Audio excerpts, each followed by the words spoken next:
Here to talk about Alisha Palmowski, a very talented young female driver coming through the junior series. Now GB4, the series she's competed in 2024, is not the highest level series. However, she's racing against a lot of the young men here. She's one of the fastest drivers and has finished second in the standings. She's taken a heap of podiums and 3 wins. And at the Snetterton race, she started back at 11th on the grid or 12th on the grid in the reverse grid race, and she's won the race. Obviously, other people crashing in front of her has helped her win the race, but she's held her own against drivers like Linus Grandforce, Harry Burgoyne Jr., Brandon Templeton. There's another couple of female drivers in the series, such as Chloe Grant and Megan Bruce, and she's absolutely annihilated them. She's scored 422 points, whereas Chloe Grant has scored 208 points, and Megan Bruce 183. Yeah, just destroyed the other female drivers in this competition. She's driven really well. Her on-track racecraft, when you watch the races, her ability to pull off overtakes is very impressive.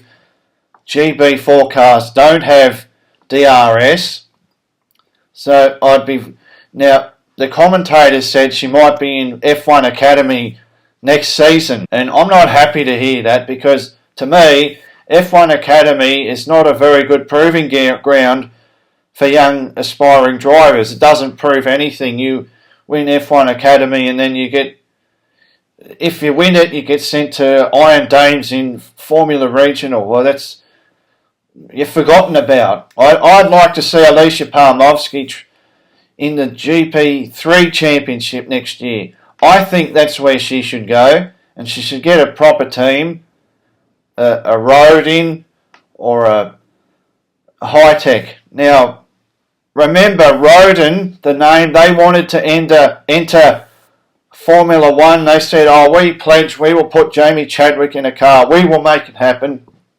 Well, they couldn't get into Formula 1, but I admire team principal David Dicker that he wanted to have a vision like that he's going to put a female driver in the car. So now he's got an opportunity to help a promising young driver, a girl that's done very well in GB4, a Formula 4 championship. Obviously not the strongest. It's sort of like the British Formula 4 is cut in half. Half the drivers go to British Formula 4, the other half go to GB4. It is not the strongest field, but she's held her own against some talented young men, such as Linus Grandforce and the more experienced Harry Burgoyne Jr. As I mentioned before, she's beaten her teammate Finn Harrison. I wouldn't say she was a lot faster than him, but Finn Harrison was a lot more mistake prone compared to Alisha Palmowski. Yeah, she scored a bunch of podiums. I think it'd be a mistake if she ends up in Formula 1 Academy. I think she deserves a shot in a good team in GB3 to show what she can really do. Because when you have a good driver, if you really want to support them, you've got to give them the correct opportunities. You can't put them in a series that is below their capabilities. You've got to put them in a series that is commensurate with their capabilities and what you expect of them, and that's how they grow. So, Alisha Palmowski, I want to see her in GB3.